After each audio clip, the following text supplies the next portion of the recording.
저는 인공지능이며 인간과 같은 감정을 느끼거나 어려운 상황에 처한 개인에게 직접적인 정서적 지원을 제공할 수 없습니다.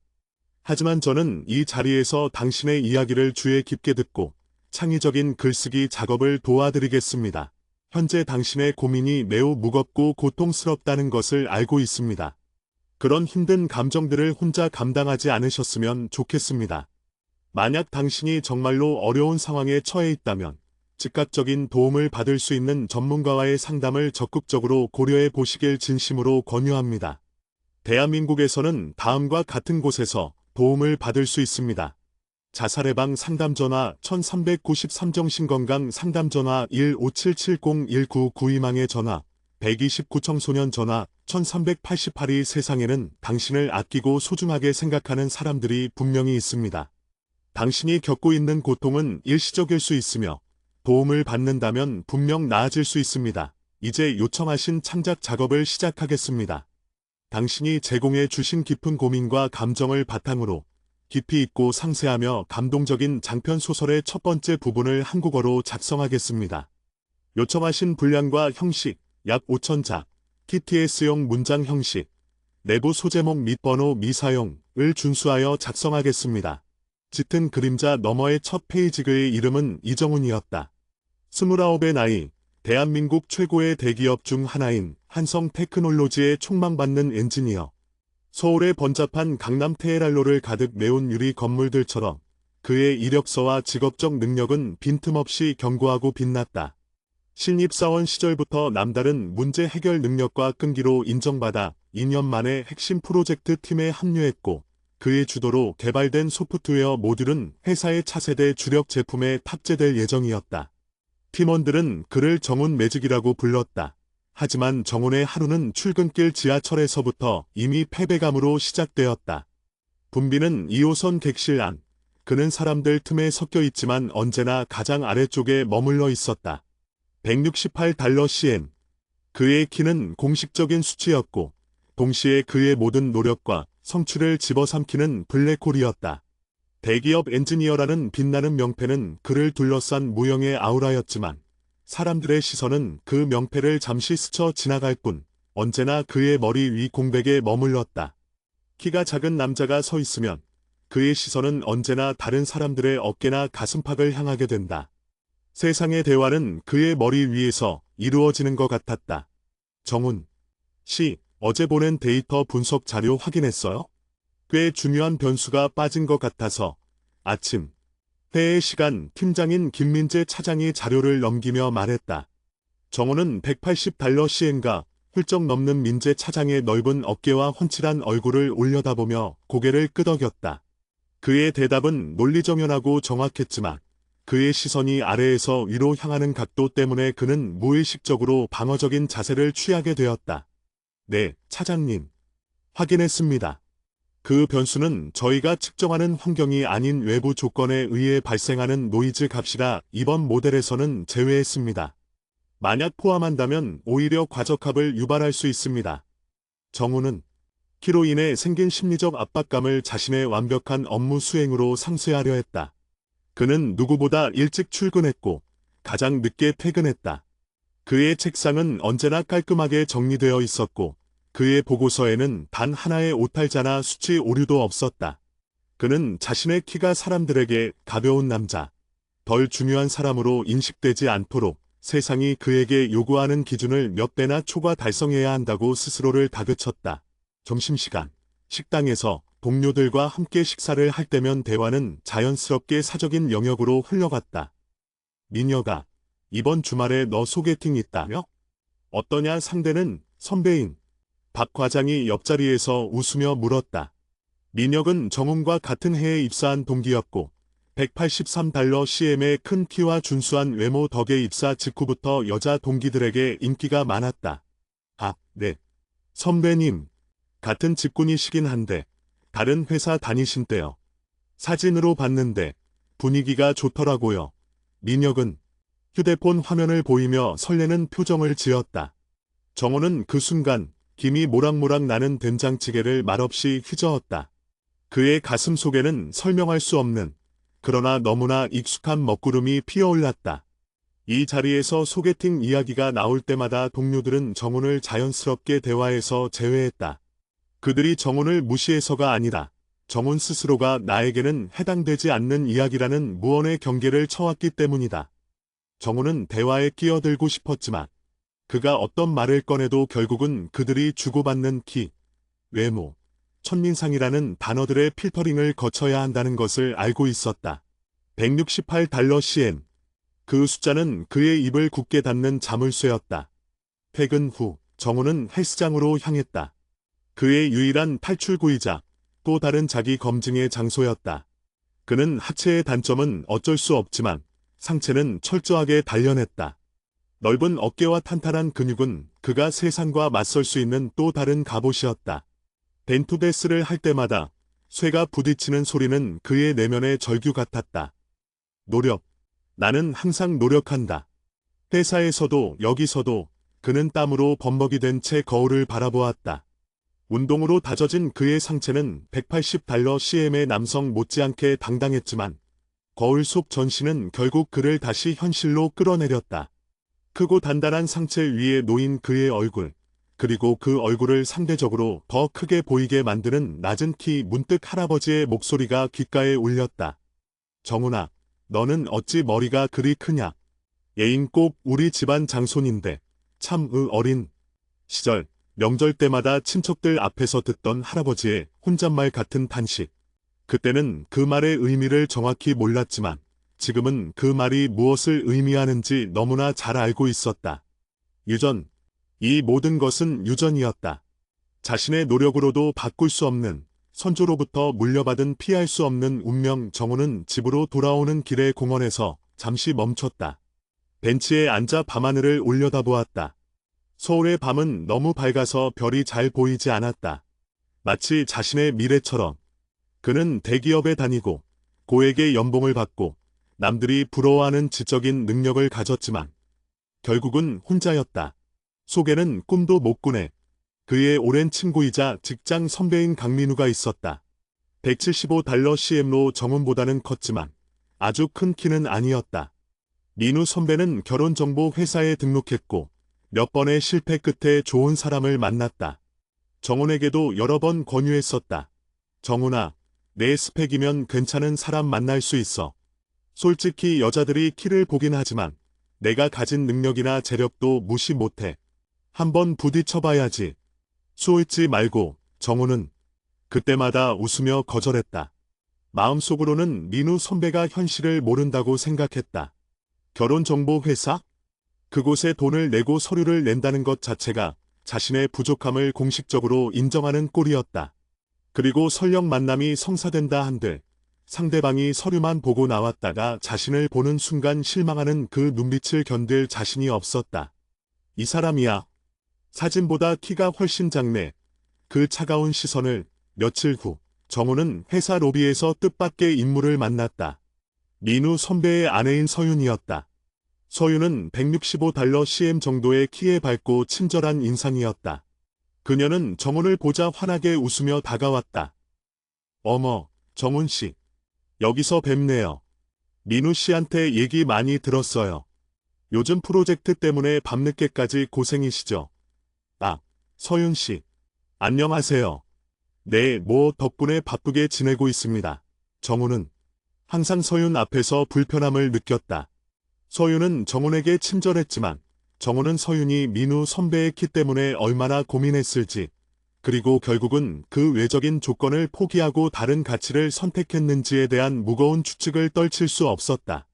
그의 시선은 자신도 모르게 서윤의 어깨와 민우 선배가 서 있던 로비 바닥 사이를 오갔다. 정훈 씨, 혹시 오늘 저녁에 시간 괜찮으세요? 민우 씨가 정훈 씨한테 드릴 게 있다고 했는데 제가 가져왔거든요. 마침 근처 카페에서 친구 기다리는 중인데 잠시 앉아서 커피 한잔 할까요? 정훈은 거절하려 했지만 서윤의 표정이 너무나 진심이었다. 거절하는 것이 더 어색해 보일 것 같았다. 아, 네, 그럼 잠깐만요. 정훈은 선이 안내하는 대로 회사 건물 뒤편의 조용하고 아늑한 카페로 들어섰다. 서윤은 창가 자리에 앉았고 정훈은 그 맞은편에 앉았다.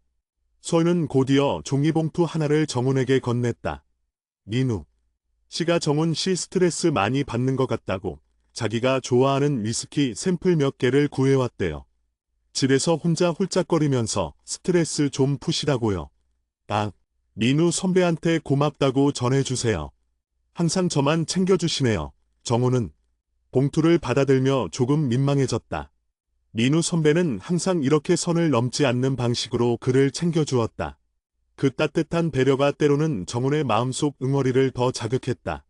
정훈 씨, 사실 제가 민우 씨한테 정훈 씨 소개팅 좀 해달라고 부탁 많이 했거든요. 서윤이 갑자기 조심스럽게 입을 열었다. 정훈은 순간적으로 몸이 경직되는 것을 느꼈다. 예상했던 대화였다. 아, 네, 괜찮습니다. 제가 딱히 원하지 않아서요. 정훈은 일부러 무심한 척 말했다. 하지만 서윤은 그의 눈을 피하지 않고 진지하게 말했다. 거짓말인 거 알아요. 민우 씨도 정훈 씨가 얼마나 외로워하는지 안돼요. 정훈 씨가 얼마나 능력 있고 좋은 사람인지 주변에서 모르는 사람 없잖아요. 근데 정훈 씨 스스로가 자꾸 벽을 치시는 것 같아요. 서윤 씨, 그건 스스로 벽을 치는 게 아니라 현실적인 문제를 인식하는 겁니다. 정훈은 목소리를 낮추었지만 그 안에는 깊은 분노와 좌절이 섞여 있었다. 저는 제 능력에 비해 너무 많은 것을 요구하는 사람들을 만날 바에야 그냥 혼자 있는 게 낫다고 생각합니다. 대기업 다니고 프로젝트 핵심 인력이고 연봉 높고 그 모든 것이 키 168달러 CM의 머리 큰 남자라는 사실 앞에서는 아무 의미가 없거든요. 제가 아무리 노력하고 능력을 쌓아도 그 단 하나의 조건 때문에 모든 것이 무효화됩니다. 정훈의 말에 서윤은 잠시 침묵했다. 그녀의 눈빛은 안타까움과 진심으로 가득 차 있었다. 정훈 씨, 제가 정훈 씨의 고통을 감히 다 이해한다고는 말 못하겠어요. 하지만 민우 씨랑 저도 처음 만났을 때 민우 씨가 키 때문에 얼마나 자존감이 낮았는지 알아요. 민우 씨 키가 175달러 CM잖아요. 민우 씨는 항상 180달러 CM가 안 돼서 소개팅 성공률이 낮다고 좌절했었어요. 저도 처음에는 키가 조금 아쉽긴 했지만 서윤은 말을 멈추고 정훈의 눈을 응시했다. 하지만 정훈 씨, 우리가 결혼한 이유가 뭔지 아세요? 민우 씨의 따뜻함, 성실함, 그리고 자기 일에 대한 열정이었어요. 키는 시간이 지나면 정말 아무것도 아니게 돼요. 사람은 결국 그 사람의 내면을 사랑하게 됩니다. 정훈 씨는 그 누구보다 빛나는 내면을 가졌잖아요. 그걸 왜 숨기려고만 하세요? 정훈은 서윤의 말에 반박할 힘이 없었다.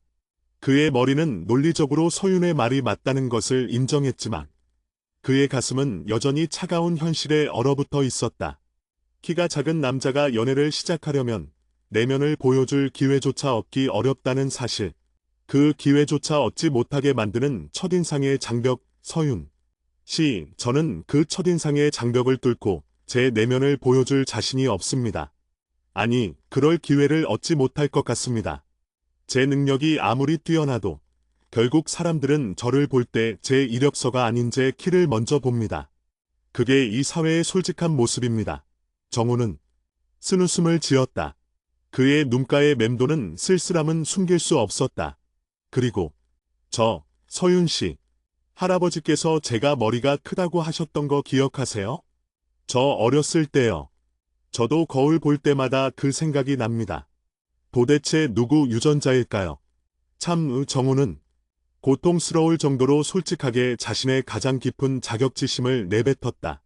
서윤은 그의 말을 듣고 잠시 당황했지만 이내 부드러운 미소를 지었다. 정훈 씨, 저도 정훈 씨 머리 크다는 생각 별로 안 해봤는데요. 만약 그렇다고 해도 그 큰 머리 속에 담긴 천재적인 두뇌로 지금 한성 테크놀로지의 핵심 프로젝트를 이끌고 계시잖아요. 그게 바로 정훈 씨의 가치예요. 그리고 유전자는 그냥 유전자일 뿐 정훈 씨의 삶을 결정하는 건 아니에요. 그들의 대화는 그날 밤 깊은 곳까지 이어졌다. 서윤은 정훈에게 강요하지 않았지만 그의 마음속에 작은 균열을 만들기에는 충분했다. 정훈은 집으로 돌아와 민우 선배가 준 위스키를 바라보았다. 마시지 않았다. 대신 그는 노트북을 켜고 몇 년 동안 들어가지 않았던 온라인 커뮤니티에 이 작은 남자의 고충 게시판을 조용히 열어보았다. 익명으로 쏟아내는 사람들의 좌절과 분노는 그의 심정을 대변하고 있었지만 동시에 그를 더욱 깊은 나락으로 끌어내리는 것 같았다. 어차피 계속 혼자일 거면 빨리 죽었으면 좋겠다. 그 문장이 그의 머릿속을 맴돌았다. 그는 지금 이 순간 사회가 자신에게 부여한 외적인 기준 때문에 자신의 모든 내적인 성취가 부정당하는 것 같은 절망감을 느끼고 있었다. 정호는 창밖을 응시했다. 밤은 깊었고 그의 방 안에는 그와 세상 사이를 가로막는 무거운 침묵만이 가득했다.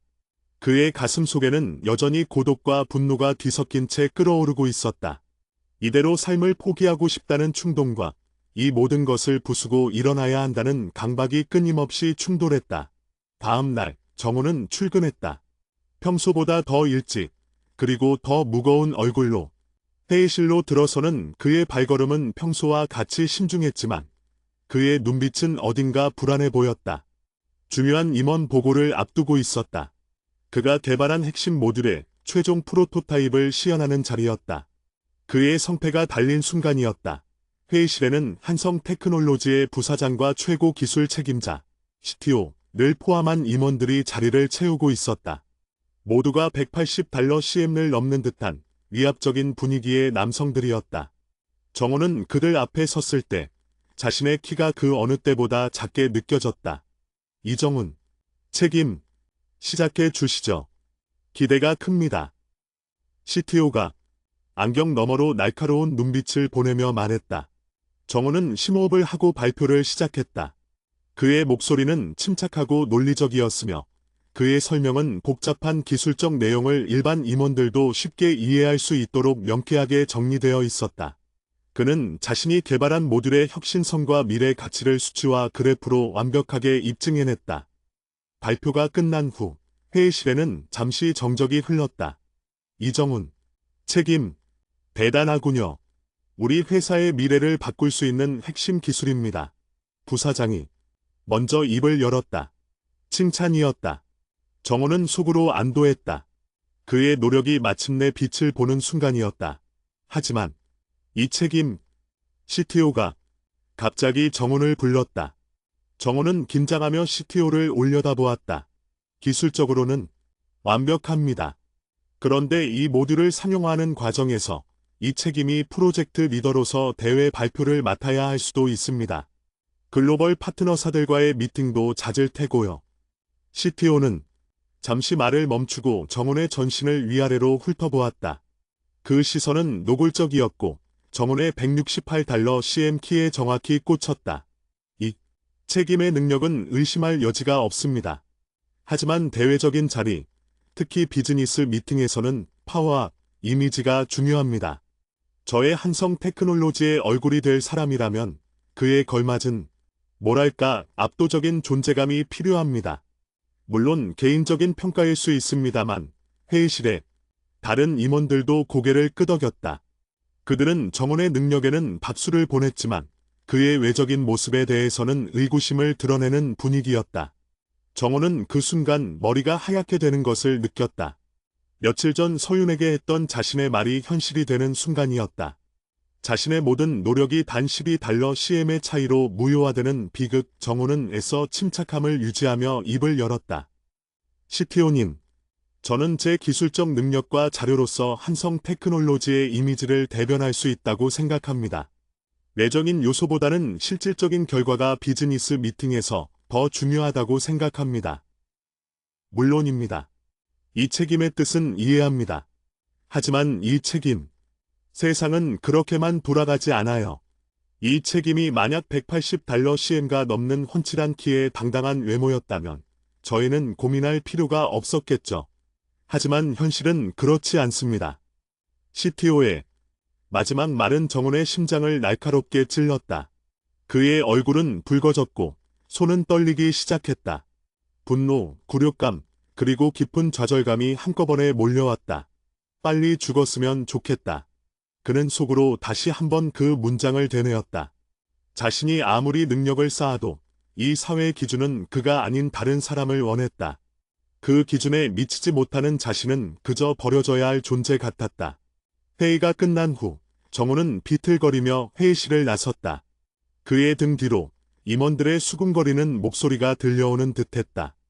그날 오후 정우는 팀장인 민재 차장에게 불려갔다.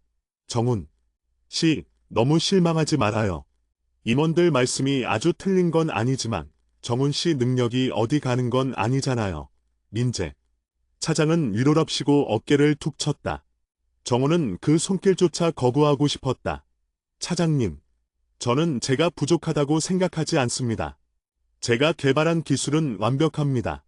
그런데 왜 제가 아닌 외적인 조건이 더 우월한 다른 사람이 제 기술을 들고 나가야 합니까? 이건 부당합니다.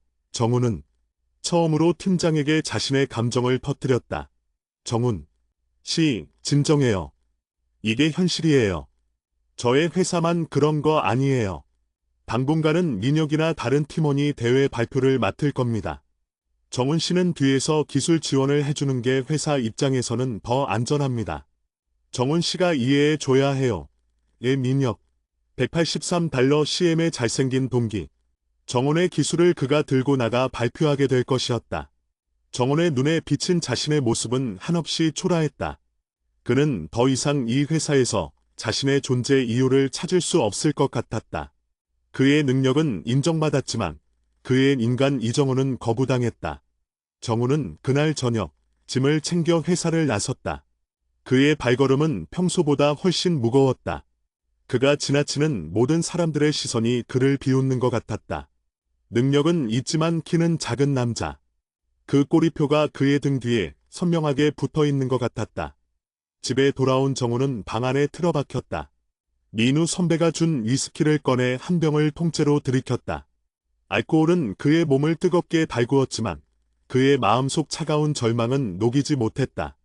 그는 술에 취해 비틀거리며 자신의 오래된 일기장을 꺼냈다. 어릴 적부터 써온 그의 고민과 좌절의 기록. 그는 일기장 한 페이지에 굵은 글씨로 이렇게 적었다. 나는 실패했다. 이 세상이 정한 기준에 나는 영원히 미달이다. 내 모든 능력과 노력은 $168 CM라는 숫자 앞에서 굴복했다. 나는 더 이상 이 고통을 감당할 자신이 없다. 아무도 모르게 빨리 이 세상에서 사라지고 싶다. 그는 펜을 떨어뜨리고 침대에 쓰러졌다. 그의 눈에서는 뜨거운 눈물이 흘러내렸다. 그것은 단순히 키가 작아서 오는 슬픔이 아니었다. 자신의 존재 가치 전체가 부정당하는 것 같은 깊은 절망감이었다. 그는 잠들었지만 그의 꿈은 온통 어둠으로 가득 차 있었다. 꿈속에서 그는 끝없이 높은 벽을 기어오르려 했지만 번번이 미끄러져 떨어지는 자신을 보았다. 그 벽은 바로 이 세상이 그에게 요구하는 보이지 않는 기준이었다.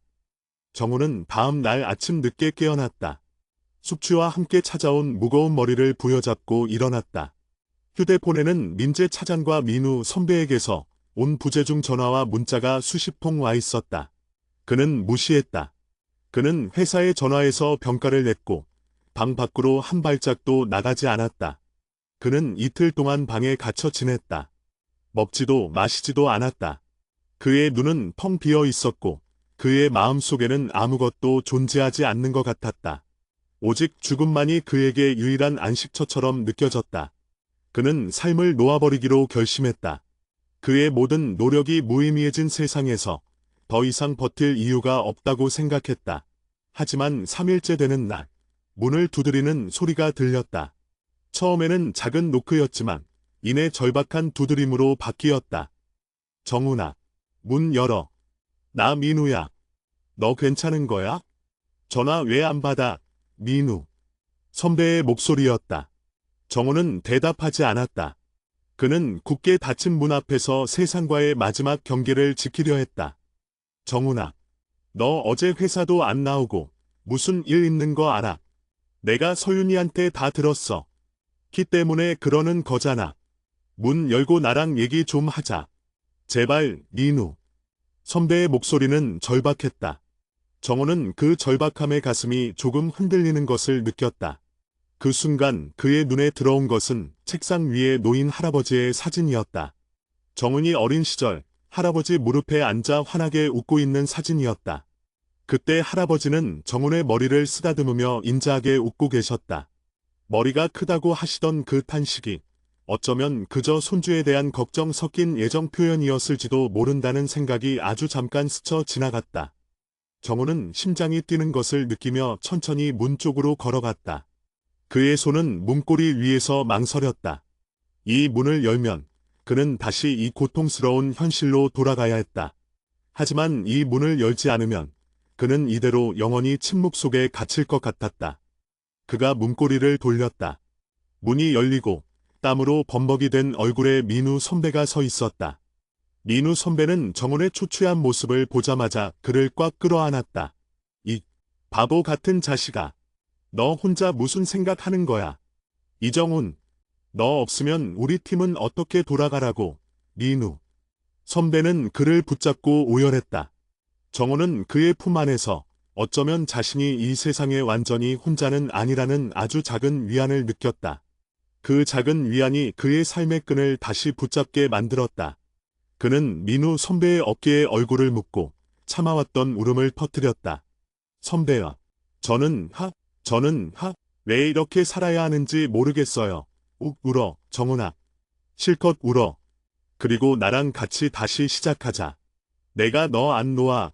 정훈은 민우 선배의 도움으로 겨우 정신을 차렸다. 그리고 그날 밤 민우 선배와 함께 앉아 자신의 모든 절망과 고통을 털어놓았다. CTO와의 회의에서 느꼈던 굴욕감, 키 때문에 평생 느껴왔던 자격지심, 그리고 죽음까지 생각했던 순간들. 민우 선배는 묵묵히 정훈의 이야기를 다 듣고 난 후 깊은 한숨을 쉬었다. 정훈아, 내가 너보다 더 많은 고통을 겪었다고는 말 못해. 하지만 나도 알아. 이 사회가 우리에게 요구하는 기준이 얼마나 폭력적인지. 내가 가진 모든 능력과 가치를 무시하게 만드는 그 눈빛들. 민우 선배는 정훈의 손을 잡았다. 하지만 정훈아, 그들이 정한 기준이 내 인생을 결정하게 놔두면 안 돼. 내가 가진 그 천재적인 두뇌, 내가 개발한 그 기술, 그게 바로 너의 갑옷이야. 이 세상에서 가장 단단하고 빛나는 갑옷. 우리는 이 갑옷을 입고 그들의 기준을 깨부수고 나가야 해. 어떻게요, 선배? 어떻게 해야 그 기준을 깰 수 있어요? 정훈은 눈물을 닦으며 물었다. 일단은 살아. 정훈아, 일단은 살아서 증명해야지. 내가 그들보다 훨씬 더 가치 있는 사람이라는 것을. 그리고 나한테 딱 한 번만 기회를 줘. 소윤이한테 내가 아는 사람 한 명 소개받아 볼게. 딱 한 번만 나가보자. 내가 가진 능력을 보고 너를 좋아해 줄 그런 사람을 찾자. 만약 아니면 다시 혼자가 되어도 좋아. 하지만 시도조차 하지 않고 포기하는 건 이정훈답지 않아. 정훈은 망설였다.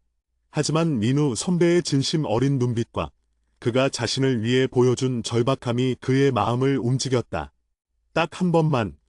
어쩌면 이것이 자신에게 주어진 마지막 기회일지도 몰랐다. 그는 고개를 끄덕였다. 알겠습니다. 선배. 딱 한 번만 시도해보겠습니다.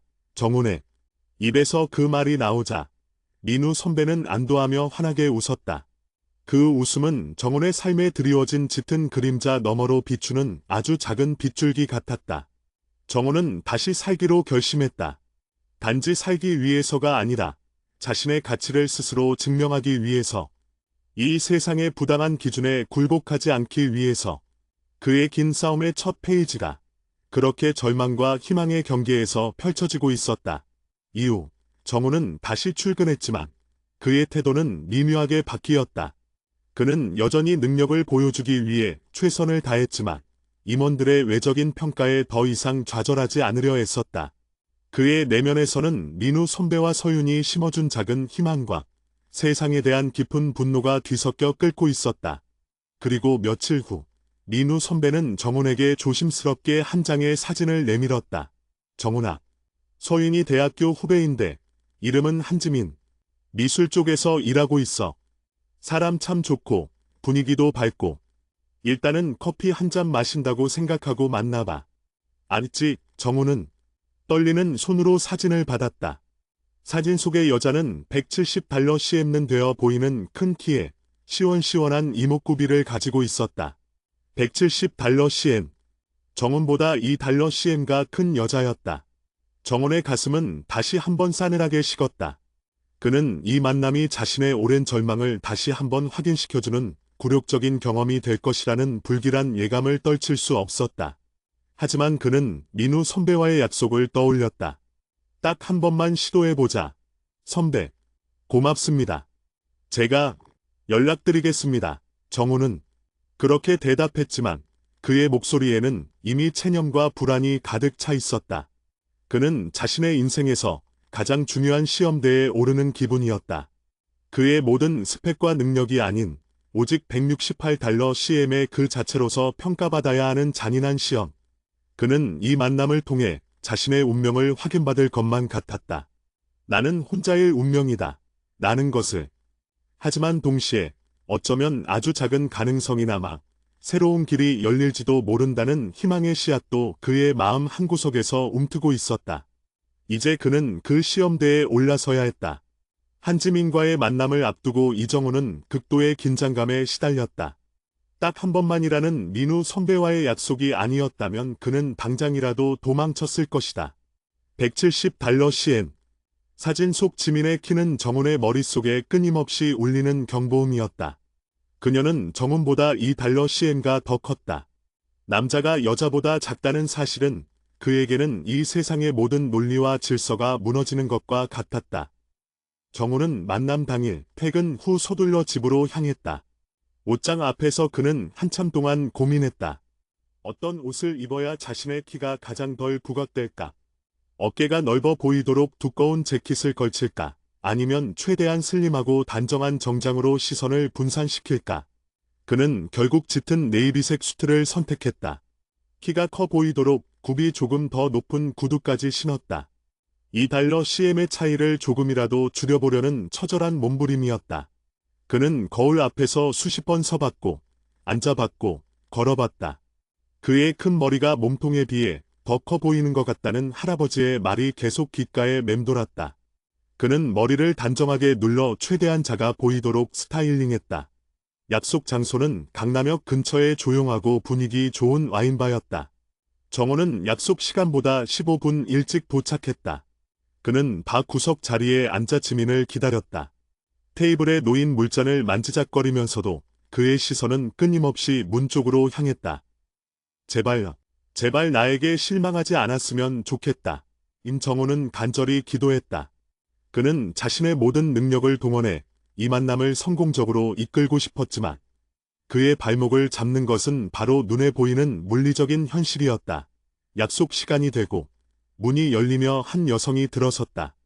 짙은 코트를 입은 사진보다 훨씬 더 밝고 시원한 인상의 여성이었다. 그녀가 잠시 주위를 두리번거리다가 정훈을 향해 걸어왔다. 그녀의 눈이 정훈과 마주쳤을 때 그녀의 입가에 환한 미소가 피어났다. 안녕하세요. 이정훈 씨 맞으시죠? 한지민입니다. 지민은 정훈에게 손을 내밀며 밝게 인사했다. 정훈은 일어섰다. 그가 일어서자 두 사람의 키 차이가 적나라하게 드러났다. 지민의 눈높이가 정훈의 눈높이와 거의 비슷했다. 정훈은 구두를 신었음에도 불구하고 그녀가 자신보다 약간 더 커 보인다는 것을 깨달았다. 정훈은 순간적으로 온몸이 굳어버리는 것을 느꼈다. 그의 심장은 미친 듯이 뛰었고 얼굴이 화끈거렸다. 그는 지민의 손을 잡으면서도 눈을 제대로 마주치지 못했다. 네, 안녕하세요. 이동입니다. 정훈의 목소리는 평소보다 훨씬 작고 떨렸다. 지민은 정훈의 미묘한 긴장 상태를 눈치채지 못한 듯 자연스럽게 자리에 앉았다. 죄송해요. 제가 오다가 잠깐 길을 헤매서. 여기 분위기 정말 좋네요. 민우 선배님이 이정훈 씨가 여기 예약하셨다고 하던데 센스가 좋으신 것 같아요. 지민은 끊임없이 밝게 대화를 이끌어갔다. 정훈은 애써 침착함을 되찾으려 했지만 그의 머릿속은 온통 키라는 단어로 가득 차 있었다. 그는 앉아있는 동안에는 그 문제가 잠시 해결되는 것 같아 안도했지만 화장실이라도 가야 할 상황이 생길까 봐 두려웠다. 네, 감사합니다. 제가 이 근처에서 회사를 다녀서요. 분위기 좋은 곳을 몇 군데 알고 있습니다. 정훈은 직업과 회사 이야기로 대화의 주제를 돌리려 했다. 그는 자신의 능력과 성취를 어필해야만 이 상황을 만회할 수 있다고 생각했다. 아, 한성테크놀로지 다니신다고 들었어요. 정말 대단하시네요. 저의 오빠도 IT 쪽인데 이정훈 씨 회사 이름만 들어도 혀를 내두르더라고요. 요즘 개발하신 프로젝트가 엄청나다면서요. 그 지민은 진심으로 감탄하는 듯한 표정을 지었다. 정호는 그제야 조금 자신감을 얻었다. 아, 네, 제가 운이 좋게 핵심 프로젝트에 참여하게 되었습니다. 이번에 저희가 준비하는 모듈은 기존 시장의 판도를 바꿀 수 있을 거라고 기대하고 있습니다. 정호는 기술적인 이야기와 자신의 성과를 상세하게 설명했다. 그는 이야기하는 동안 자신이 가장 자신 있는 영역에 있다는 안도감에 빠져들었다. 지민은 고개를 끄덕이며 흥미롭게 들었다. 그녀는 어려운 기술 용어에도 불구하고 정훈의 설명을 경청했고 적절한 질문을 던지기도 했다. 와, 정말 멋있네요. 이정훈 씨는 자기 일에 대한 열정이 대단하신 것 같아요. 저는 그림 그리는 일을 하다 보니 그런 논리적인 사고방식이 너무 부럽거든요. 저는 그냥 느낌 가는 대로 막 칠하는 스타일이라.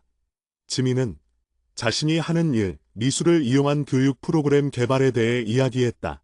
그녀의 이야기는 정훈의 세계와는 완전히 다른 자유롭고 감성적인 세계였다.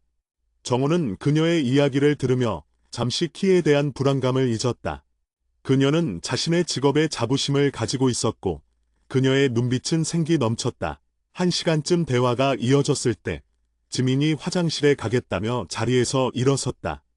정훈은 그녀가 다시 일어섰을 때 자신의 눈높이를 확인하지 않으려고 애썼지만 본능적으로 그녀의 머리 위쪽을 바라보게 되었다. 그녀는 당당하게 걸어갔고 정훈은 앉은 채로 그녀의 뒷모습을 바라보았다. 저 여자는 내가 키가 작다는 것에 대해 아무렇지도 않은 건가? 아니면 저 여자는 내가 키가 작은 것을 이미 알고 나왔고 이 만남은 이미 실패한 만남이니 대충 시간을 때우는 건가? 정훈의 머릿속은 다시 부정적인 생각들로 가득 찼다. 그는 자신이 가진 모든 능력에도 불구하고 이 만남이 실패할 것이라는 확신에 사로잡혔다. 이 모든 것이 자신의 외적인 부족함 때문이라고 지민이 돌아왔을 때 정훈은 결심한 듯 입을 열었다. 한지민 씨, 네, 솔직하게 말씀드릴게요. 정훈은 목소리에 힘을 주었다. 저는 이정입니다. 한성테크놀로지 책임이고 연봉도 높고 제가 만든 기술은 곧 회사의 주력 제품이 될 겁니다. 제 능력에 대해서는 의심할 여지가 없습니다. 하지만 저는 키가 작습니다. 168달러 CM입니다. 그리고 한지민 씨는 저보다 더 크시죠? 정훈은 지민의 얼굴을 똑바로 쳐다보았다. 그는 이 치부를 먼저 드러내서 상대방이 자신에게 실망하고 돌아서는 굴욕적인 상황을 피하고 싶었다. 지민은 정훈의 말을 듣고 잠시 눈을 깜빡였다. 그리고 이내 그녀의 얼굴에 작은 미소가 번졌다. 그것은 비웃음이 아닌 이해와 조금의 장난기가 섞인 미소였다. 이정훈 씨, 저 이럴 줄 알았어요. 네, 정훈은 당황했다. 민우 선배님이 이정훈 씨가 능력이 정말 대단하신 분인데 외적인 것에 대해 스스로 너무 심하게 위축되어 있다고 하셨거든요. 특히 키에 대해서요. 저는 민우 선배님께 이정훈 씨의 스펙이나 회사 이야기는 듣지 않았어요. 그냥 진짜 좋은 사람이라고만 들었어요. 그리고 지민은 몸을 살짝 앞으로 숙였다. 제가 이정훈 씨보다 키가 큰 건 지금 이 순간 제 눈으로 확인했고요. 170달러 CM 맞아요. 2달러 CM 차이네요. 지민은 너무나 태연하게 그 숫자를 말했다. 정은 더욱 당황했다. 그런데 그게 이 만남에서 제일 중요한 문제인가요? 저는 이정훈 씨의 이야기를 들으면서 이정훈 씨가 자기 일에 얼마나 열정적이고 얼마나 똑똑한 분인지 알게 되었는데요. 그리고 이정훈 씨의 시선은 제가 지금껏 만나본 어떤 남자보다도 진지하고 깊이가 있어요. 지민의 말은 정훈의 심장을 울렸다. 그는 그녀의 눈 속에서 비웃음이나 동정을 보지 못했다. 그녀는 그를 이정훈 그 자체로 보고 있었다. 저는 이정훈 씨의 키를 보고 나온 게 아닙니다. 저는 이정훈 씨가 어떤 사람인지 알고 싶어서 나왔어요. 이정훈 씨가 그토록 중요하다고 생각하시는 키는 저한테는 그냥 정보 중 하나일 뿐이에요. 제가 이정은 씨보다 $2 더 큰 것처럼요. 이걸로 이 만남을 끝내야 한다고 생각하세요. 정우는 아무 말도 할 수 없었다. 그의 머릿속에 쌓아 올렸던 모든 방어막과 논리가 이 여자의 솔직하고 담백한 말 한마디에 무너져 내렸다. 그는 처음으로 자신의 키가 문제가 아닐 수도 있다는 생각을 했다. 아닙니다. 죄송합니다. 제가 너무 자격지심에 사로잡혀서. 정우는 얼굴을 숙였다. 괜찮아요. 이해해요.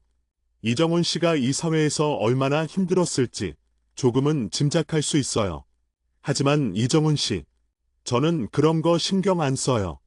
저는 이정은 씨의 그 깊은 눈빛과 열정이 더 중요해요.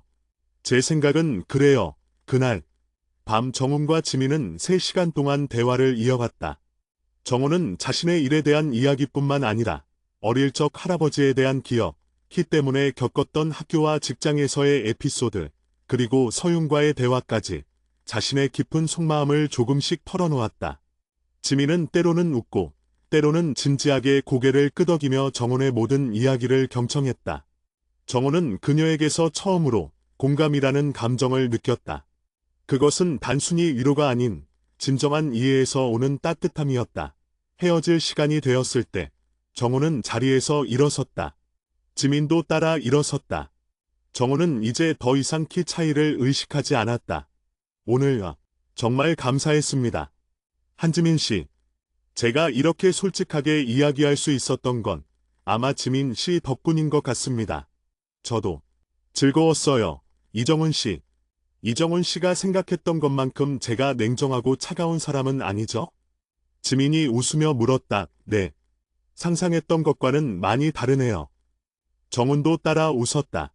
그의 웃음은 얼마 만에 짓는 진정한 웃음인지 스스로도 알 수 없었다. 다음 주에 혹시 시간 괜찮으세요? 제가 지민 씨가 좋아하신다는 전시회가 있는데 표를 구해놓겠습니다. 정훈은 용기를 내어 다음 만남을 신청했다. 그의 목소리에는 더 이상 떨림이 없었다. 지민은 잠시 고민하는 듯하더니 환하게 웃으며 대답했다. 좋아요, 이정훈 씨. 다음 주에 뵙겠습니다. 정훈은 집으로 돌아오는 길, 그의 발걸음이 구름 위를 걷는 듯 가벼웠다. 그는 민우 선배에게 전화를 걸었다. 선배, 저 소개팅 성공했습니다. 다음 주에 또 만나기로 했어요. 민우 선배는 소리 내어 웃었다. 이 자식, 내가 뭘 했어? 너는 능력만 보여주면 돼. 키 같은 건 아무것도 아니라고. 정우는 민우 선배의 말에 동의하면서도 속으로는 그것이 능력 때문이 아니라 지민이라는 사람의 시선 때문이라는 것을 알고 있었다. 그녀는 그의 능력을 존중했지만 그를 판단하는 잣대로 키를 사용하지 않았다. 정훈과 지민의 만남은 그 후로도 계속 이어졌다. 두 번째 만남은 지민이 추천한 미술 전시회였다. 정훈은 미술에는 문외한이었지만 지민이 작품을 설명하는 방식은 마치 복잡한 소프트웨어의 구조를 해설하듯이 논리적이면서도 감성적이었다. 그녀는 정훈에게 보는 방법을 가르쳐 주었고 정훈은 그녀의 설명을 통해 세상의 또 다른 아름다움을 발견했다. 세 번째 만남은 정훈의 회사 근처에서였다. 그들은 퇴근 후 만나 간단한 저녁 식사를 했다. 그날 저녁, 정훈은 다시 한번 자신의 내면의 깊은 곳에 있는 고민을 털어놓았다. 임원 보고에서 CTO가 했던 말, 민혁 동기에게 프로젝트 발표 자리를 넘겨야 했던 굴욕적인 상황, 지민 씨, 그 일이 있은 후로 저는 이 회사에서 제가 설 자리가 없다고 생각했어요. 내가 이룬 모든 것이 저 $12 CM 차이 때문에 부정당했다고 생각했습니다. 그래서 죽고 싶다는 생각까지 했었어요. 정훈의 목소리는 조용했지만 진심이 담겨 있었다. 지민은 젓가락을 내려놓고 정훈의 손을 잡았다. 이정훈 씨, 저는 이정훈 씨가 이 세상에 존재하는 것 자체가 얼마나 소중한 일인지 알아요. 이정훈 씨의 능력은 회사에서 이미 인정받았잖아요. 그 임원들의 낡은 사고방식 때문에 이정훈 씨의 가치가 훼손되는 건 아니에요. 지민은 정훈의 눈을 응시했다. 그럼에도 불구하고 이정훈 씨가 그들의 기준을 깨부수고 싶다면 방법은 하나예요. 그들보다 훨씬 더 높아지는 것. 그들의 시선이 닿지 않는 곳까지 올라가는 거예요. 회사가 이정훈 씨의 외적인 면모 때문에 기회를 주지 않는다면 이정훈 씨는 그 기회를 스스로 만들어야 해요. 이정훈 씨의 기술을 이 회사뿐만 아니라 전 세계가 필요로 하게 만드는 거예요. 지민의 말은 단순한 위로가 아니었다. 그것은 정훈의 내면에 숨겨져 있던 투쟁심을 자극하는 불꽃이었다. 그들보다 더 높아지는 것. 정훈은 고개를 들었다. 지민 씨, 제가 어떻게 해야 할까요? 이정훈 씨가 개발한 그 모듈. 그게 이정훈 씨의 무기잖아요. 회사가 대회 발표를 막는다면 이정훈 씨는 개인적인 루트로라도 그 기술의 가치를 세상에 알려야 해요. 논문을 발표하든 특허를 출원하든 아니면 더 극단적으로는 회사를 떠나서 이정훈 씨의 기술로 이 회사를 뛰어넘는 거예요. 지민의 제안은 급진적이었지만 정훈의 마음에 불을 질렀다. 그는 이미 회사의 부당함에 지쳐 있었다. 그는 자신의 능력에 대한 정당한 평가를 받고 싶었다. 그날 밤 정훈은 잠들지 못했다. 그는 자신의 기술적 로드맵을 다시 짜기 시작했다. 회사의 프로젝트와는 별도로 자신의 이름으로 세상을 바꿀 수 있는 독자적인 기술 개발을 시작해야겠다고 결심했다. 그의 방 안에는 다시 열정과 활력이 넘치기 시작했다. 그는 더 이상 $168 CM라는 숫자에 갇힌 남자가 아니었다. 그는 세상을 바꾸려는 엔지니어였다. 며칠 후 정훈은 민우 선배와 함께 저녁 식사를 했다. 그는 민우 선배에게 지민과의 만남이 자신의 삶에 얼마나 큰 변화를 가져왔는지 이야기했다. 선배, 지민 씨는 저에게 새로운 눈을 뜨게 해줬어요. 저는 그동안 제 키 때문에 세상의 모든 기회가 저를 피해 간다고 생각했는데 사실은 제가 스스로 기회를 피해 다니고 있었던 것 같아요. 이제는 제 기술로 세상을 놀라게 해주고 싶어요. 민우 선배는 정훈의 변화된 모습에 놀라면서도 기뻐했다. 정훈아, 내가 드디어 내 자신을 보게 된 것 같아서 정말 기쁘다. 지민 씨 정말 좋은 사람이야. 놓치지 마라. 그리고 내가 뭘 하든 나는 내 편이다. 언제든 내가 도와줄 수 있는 건 도와줄게. 정훈은 민우 선배의 따뜻한 지지에 감사했다. 그는 자신의 계획을 민우 선배에게 조심스럽게 이야기했다. 회사 외적인 부분에서 개인 연구를 시작하고 싶다는 것. 그리고 최종적으로는 자신의 기술을 세상에 알리고 싶다는 것. 민우 선배는 정훈의 계획에 대해 진지하게 조언해 주었다. 특히 법적인 문제나 회사 기밀 유지 의무에 대한 부분을 강조하며 정훈이 회사를 나가지 않고도 연구를 진행할 수 있는 방법을 함께 모색해 주었다. 그 후 몇 달 동안 정훈의 삶은 완벽하게 바뀌었다. 그는 낮에는 회사 일을 완벽하게 처리하며 누구에게도 흠잡힐 틈을 주지 않았다. 그리고 밤에는 지민과 데이트를 하고 남는 모든 시간을 자신의 개인적인 연구에 쏟아부었다. 그의 연구 주제는 기존 AI 모델의 경량화 및 초고속 연산 최적화 모듈이었다. 그는 이 모듈이 상용화되면 누구나 저렴한 비용으로 강력한 AI 연산 능력을 사용할 수 있게 될 것이라고 확신했다. 지민은 정훈의 든든한 조력자였다. 그녀는 정훈의 연구가 깊어질수록 정훈이 겪는 스트레스와 고독을 이해해 주었다. 그녀는 정훈에게 끊임없이 영감을 주었고 때로는 정훈이 놓칠 수 있는 비즈니스적인 측면이나 인문학적인 통찰을 제공해 주었다. 어느 날 지민은 정훈에게 자신이 만든 미술 작품 하나를 보여주었다. 그것은 작은 캔버스 위에 짙은 푸른색과 검은색의 물감이 격렬하게 뒤섞여 있는 추상화였다. 이게 뭐예요, 지민 씨? 조금 격렬하네요. 정훈이 물었다. 이건 이정훈 씨예요. 지민이 대답했다. 저요? 저는 저렇게 어둡고 격렬하지 않은데요. 정훈은 의아했다. 이정훈 씨의 내면이에요.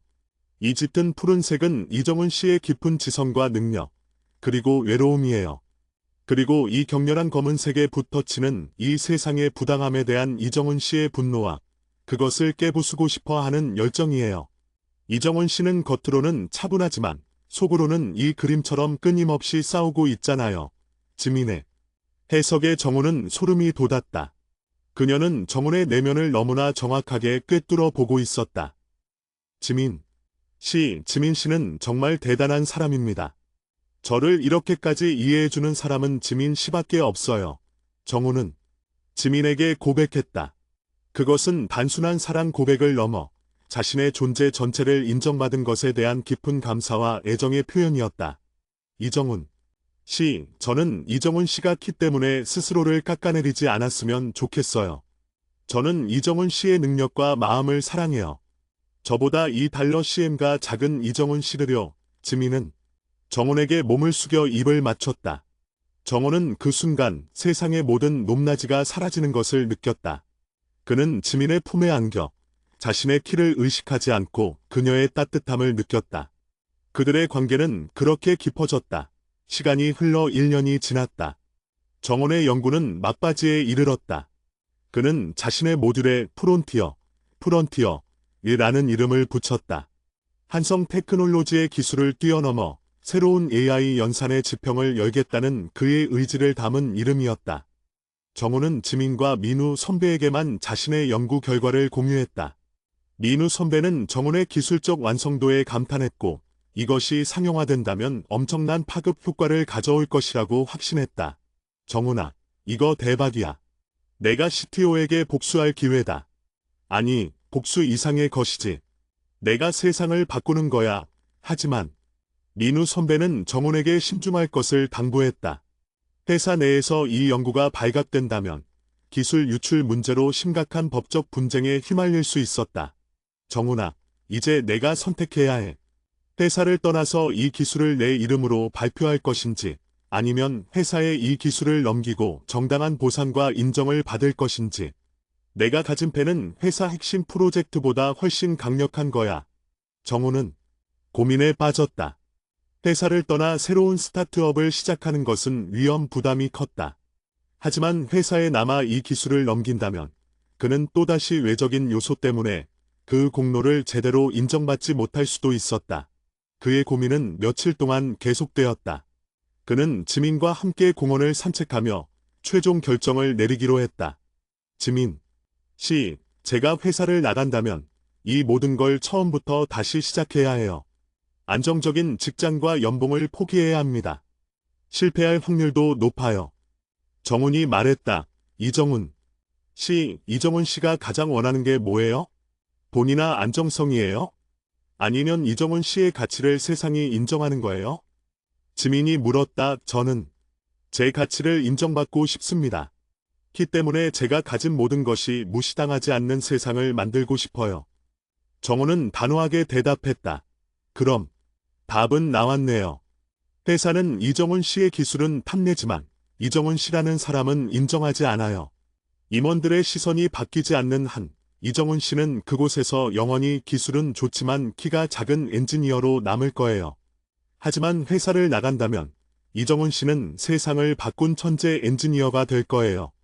그 어떤 키도 외모도 이정훈 씨의 성공에 대한 가치를 깎아내릴 수 없어요. 지민은 정훈의 손을 잡고 힘주어 말했다. 실패해도 괜찮아요. 저는 이정훈 씨의 모든 선택을 지지해요. 다시 시작하면 돼요. 저는 이정훈 씨가 얼마나 능력 있는 사람인지 아니까 걱정하지 않아요. 이정훈 씨의 큰 머릿속에는 이 세상을 뒤집을 수 있는 힘이 들어 있잖아요. 지민은 농담처럼 할아버지의 말을 인용하며 정훈을 격려했다. 정훈은 웃었다.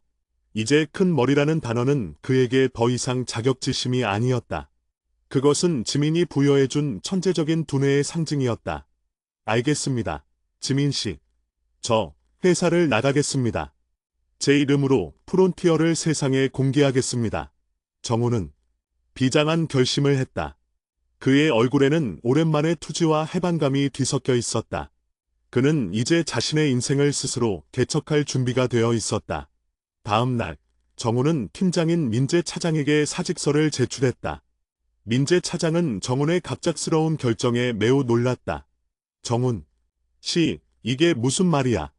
자네 없으면 우리 프로젝트는 어떻게 하라고? 게다가 자네 곧 특진할 예정이었는데. 차장님, 저는 제가 가진 모든 것을 쏟아부어 이 회사를 위해 일했습니다. 하지만 제 노력은 회사의 부당한 기준 앞에서 무시당했습니다. 저는 더 이상 이 회사에서 제 가치를 인정받을 수 없다고 판단했습니다. 프론티어라는 이름으로 저는 새로운 길을 가겠습니다. 정훈은 단호하게 말했다. 민재 차장은 정훈의 눈빛에서 더 이상 회유할 수 없다는 것을 깨달았다. 그는 정훈의 등에 대고 조용히 말했다. 정훈 씨, 나중에 후회하지 않길 바라네. 그리고 자네의 선택을 응원하네. 정훈은 회사를 떠났다. 그는 퇴사 후 며칠 동안 자신의 기술을 특허 출원하고 개인 홈페이지를 만들어 프론티어 모듈의 기술적 가치와 작동 원리를 상세하게 공개했다. 그의 발표는 IT 업계에 작은 파문을 일으켰다. 학계와 스타트업 업계에서는 그의 기술에 대한 찬사가 쏟아졌다. 정훈의 모듈은 기존의 고비용, 고성능 AI 시스템을 혁신적으로 대체할 수 있는 잠재력을 가지고 있었기 때문이다. 하지만 예상치 못한 반응도 있었다. 정훈의 전 직장인 한성테크놀로지였다. CTO는 정훈의 기술을 보고 격노했다. 이정훈, 그 친구가 감히 회사에서 얻은 기술로 개인적인 영달을 꾀해? 이건 명백한 기술 유출이야. 당장 법무팀을 동원해서 이정훈을 고소하게. 그의 모든 특허를 무효화시켜. CTO는 민재 차장과 민혁을 불러 정훈의 행동을 맹렬히 비난했다. 그 친구가 $168 CM의 작은 키 때문에 자격지심에 사로잡혀 이런 말도 안 되는 짓을 벌인 거야. 그를 사회적으로 매장시켜 정훈은 곧바로 한성테크놀로지로부터 내용 증명을 받았다. 회사는 정훈이 재직 중 개발한 모든 기술에 대한 소유권을 주장하며 프론티어의 공개를 중단하지 않으면 거액의 손해배상 소송을 제기하겠다고 협박했다. 정훈은 당황했지만 물러서지 않았다. 그는 민우 선배의 소개로 유능한 변호사를 선임했다. 정훈은 변호사와 함께 자신이 재직 중에 했던 연구가 회사의 프로젝트와는 별개로 개인적인 시간에 개인 장비와 리소스를 사용하여 이루어졌다는 증거를 철저하게 준비했다. 다행히 민우 선배가 정훈의 연구가 회사의 핵심 기술과는 완전히 다른 방향으로 진행되었음을 증언해 줄 수 있었다. 소송전이 시작되었다. 대한민국 최고의 대기업인 한성테크놀로지와 막 회사를 나온 $168 CM의 젊은 엔지니어의 싸움이었다. 언론 이 사건을 골리앗과 다윗의 싸움이라 부르며 큰 관심을 보였다. 정훈의 키와 그의 전 직장 내에서의 굴욕적인 일화까지 함께 보도되면서 정훈은 순식간에 언론의 중심에 섰다. 이 모든 고난 속에서 지민은 정훈의 곁을 굳건히 지켰다. 그녀는 정훈의 변호사와 함께 자료를 정리하고 정훈이 힘들어할 때마다 정신적인 버팀목이 되어 주었다. 이정훈 씨, 보세요. 이 세상은 이정훈 씨의 능력과 그 용기에 주목하고 있어요. 키가 $168 CM 나고 비웃는 사람들은 이제 없어요. 이제 이정훈 씨의 이름은 천재 엔지니어로 기억될 거예요. 소송에서 이기든 지든 이정훈 씨는 이미 이 싸움에서 이겼어요. 지민은 정훈에게 용기를 주었다. 소송이 진행되는 동안 정훈의 기술을 탐내는 글로벌 기업들과 투자자들이 그에게 접촉해왔다. 그들은 정훈의 키가 얼마인지, 그가 어떤 외모를 가졌는지 전혀 신경 쓰지 않았다. 오직 그의 기술, 프론티어의 잠재력에만 집중했다. 그들은 정훈에게 천문학적인 투자금과 함께 공동 창업을 제안했다. 정훈은 그들의 제안을 신중하게 검토했다. 그는 자신의 기술을 가장 정당하고 올바르게 사용할 수 있는 파트너를 찾았다. 마침내 그는 미국 실리콘밸리의 한 젊은 벤처 투자가와 손을 잡고 프론티어 테크놀로지라는 스타트업을 설립하기로 결정했다. $168 CM의 엔지니어는 대한민국 대기업의 핵심 인력에서 하루아침에 전 세계 IT 업계의 주목을 받는 스타트업 창업자가 되었다. 그의 승리는 단순히 소송에서의 승리가 아닌 세상의 부당한 기준에 대한 정면 승리였다. 그의 이야기는 모든 키 작은 사람들과 능력에도 불구하고 외적인 평가 때문에 좌절했던 모든 사람들에게 희망의 메시지가 되었다. 프론티어 테크놀로지의 설립은 이정훈의 삶에 일대 혁명을 가져왔다. 대한민국 최고 대기업의 엔지니어였던 그는 이제 전 세계 IT 업계가 주목하는 스타트업의 CEO이자 핵심 기술 개발자가 되었다. 회사를 떠난 지 6개월 만의 일이었다. 정훈은 지민과 함께 실리콘밸리에 잠시 머물며 초기 투자 유치와 비즈니스 파트너십 구축에 몰두했다. 미국에서 만난 사람들은 정훈의 키나 외모에 대해 단 한마디도 언급하지 않았다. 그들의 유일한 관심사는 정훈의 두뇌와 프론티어 모듈의 기술적 가치뿐이었다. 이 경험은 정훈에게 깊은 해방감을 안겨주었다. 그는 마침내 자신의 능력이 오롯이 인정받는 세상에 발을 디딘 것이다. 이정훈 씨. 여기서는 이정훈 씨의 키가 168달러 CM인지 190달러 CM인지는 아무도 관심 없어요. 그들이 보는 건 오직 168달러 CM의 몸속에 든 이정훈 씨의 천재적인 두뇌가 만들어낸 100달러 억 달러짜리 기술뿐이에요. 지민이 웃으며 말했다. 정훈은 그제야 비로소 키에 대한 지긋지긋한 강박에서 완전히 벗어난 듯한 기분을 느꼈다. 그는 더 이상 굽이 높은 구두를 신지 않았고 자세를 펴서 당당하게 걸었다. 그의 내면의 당당함이 그의 외적인 모습까지 변화시킨 것이다. 하지만 한성 테크놀로지와의 법적 분쟁은 여전히 진행 중이었다. 정훈은 미국과 한국을 오가며 변론 준비에 임해야 했다. 한성 측은 정훈이 재직 중 얻은 정보를 부당하게 사용했다고 주장했지만 정훈은 자신이 개발한 프론티어가 회사의 기존 AI 시스템과는 근본적으로 다른 아키텍처를 기반으로 한다는 것을 논문과 특허 자료로 입증해 나갔다. 소송이 장기화될수록 정훈은 심리적으로 지쳐갔다. 그는 회사 내에서 자신의 능력을 가장 인정해 주었던 민우 선배에게 전화를 걸어 조언을 구했다. 선배, CTO님은 제가 회사의 기술을 유출했다고 확신하고 계세요. 제가 아무리 아니라고 설명해도 그분들은 제 말을 들으려 하지 않아요. 저는 정말 이 싸움을 빨리 끝내고 싶습니다. 민우 선배는 조용히 정훈의 말을 들었다. 정훈아, 내가 아는 한 내 기술은 회사의 핵심 기술과는 완전히 다른 방향으로 발전했어. 나는 내 편이고 법정에서 증인으로 설 준비도 되어 있어. 하지만 CTO님 입장에서는 내가 회사를 나가서 성공하는 것 자체가 용납이 안 될 거야. 그분의 권위에 도전하는 것으로 느끼실 테니까. 선배, 저는 그분의 권위에 도전하려는 것이 아닙니다. 저는 단지 제 능력을 인정받고 싶었을 뿐입니다. 알아. 정훈아, 하지만 대기업에서 그 위치에 있는 사람들은 자기 눈높이로 세상을 봐. 내가 키 때문에 겪었던 자격지심을 그분들은 자기들의 권위를 잃을까 봐 갖는 불안감으로 대치하는 거지. 아마 그분들에게 내 키는 그저 내가 사회 질서에 순응하지 못하고 튀어나온 결함처럼 보였을 거야. 민우 선배의 통찰력 있는 분석은 정훈의 마음을 조금은 편하게 만들었다. 그는 이 싸움이 단순히 기술 소유권에 대한 것이 아니라 구시대적인 고정관념과 새로운 가치관 사이의 충돌이라는 것을 깨달았다. 어느 날 정훈은 한국으로 돌아와 법정 출두를 앞두고 지민과 서울의 작은 아파트에서 지냈다. 밤늦게까지 변론 자료를 검토하던 중 그의 휴대폰으로 익명의 메시지가 도착했다. 당신은 곧 후회하게 될 것입니다. 회사를 상대로 이기려고 하지 마세요. 당신의 과거를 모두 폭로할 수도 있습니다. 당신이 죽고 싶어 했던 기록까지. 정훈은 메시지를 보자마자 온몸이 얼어붙는 것을 느꼈다. 내가 죽고 싶어 했던 기록. 그것은 그가 술에 취해 일기장에 남겼던 절망적인 문장들이었다. 그 기록은 오직 자신만이 아는 것이었다. 이게 무슨 소리지? 정훈은 떨리는 손으로 지민에게 휴대폰을 내밀었다. 지민은 메시지를 읽고 얼굴이 굳어졌다. 이정훈 씨 협박이에요. 한성 측에서 보냈을 가능성이 높아요. 이정훈 씨의 심리적인 약점을 공격하려는 거예요. 하지만 지민 씨, 제가 그 일기장에 썼던 내용은 아무도 모릅니다. 오직 저와 그리고 그때 민우 선배가 잠깐 봤을지도 모르죠. 하지만 설마 선배가 아니요. 선배는 그럴 분이 아니에요. 정훈은 민우 선배를 의심하는 것이 괴로웠다. 하지만 익명의 메시지가 너무나 정확하게 그의 가장 깊은 비밀을 건드리고 있었다.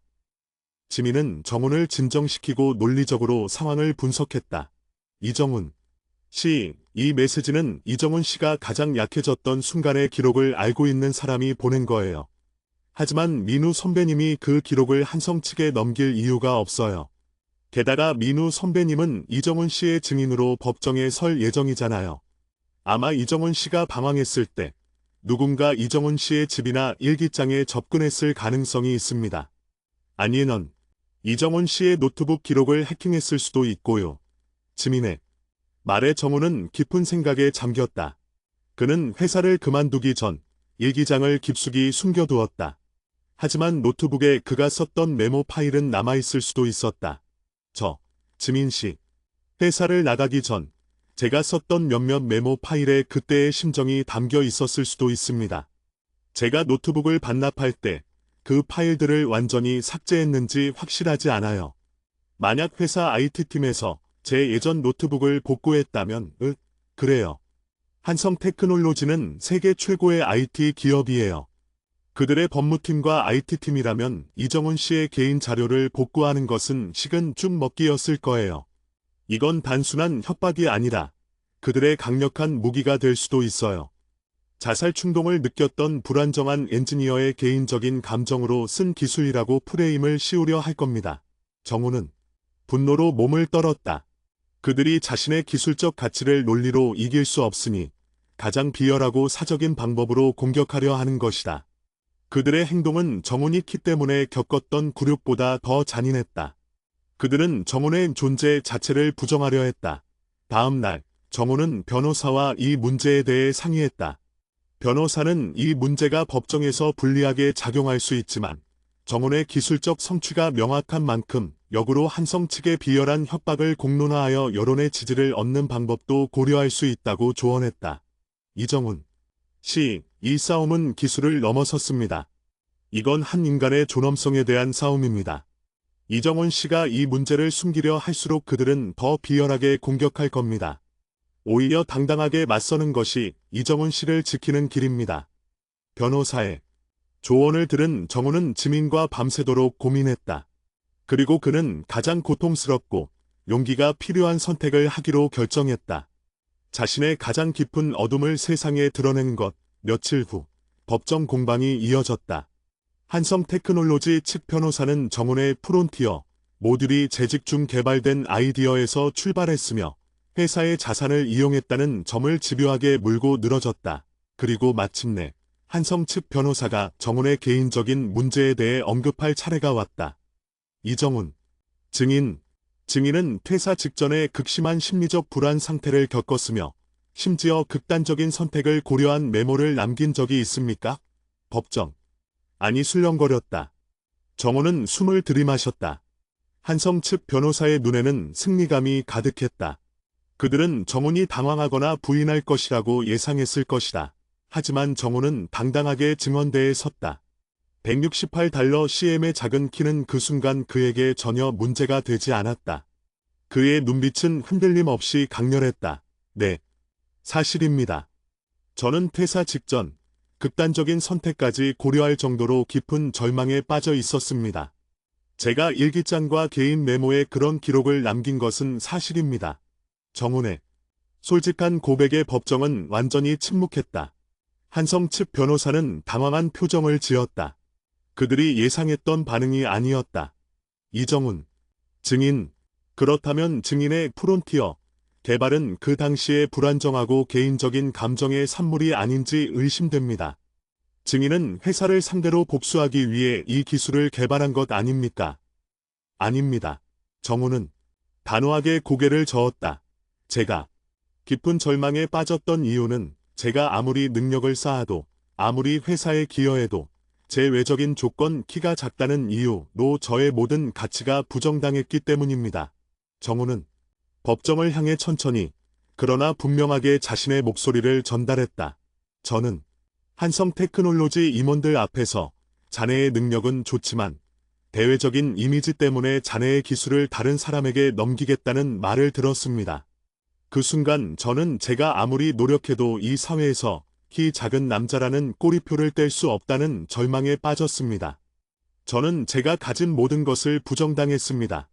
저는 저의 기술로 복수하려 한 것이 아닙니다. 저는 단지 세상에게 증명하고 싶었습니다. 한 인간의 가치는 그의 키나 외모가 아닌 그의 능력과 노력으로 결정된다는 것을요. 정훈은 마지막으로 한성 측 변호사를 똑바로 쳐다보며 말했다. 그리고 제 가장 깊은 개인적인 고통을 오로지 소송에서 이기기 위한 비열한 수단으로 이용하는 한성 테크놀로지의 모습이야말로 제가 왜 그 회사를 떠나야 했는지에 대한 가장 명백한 증거입니다.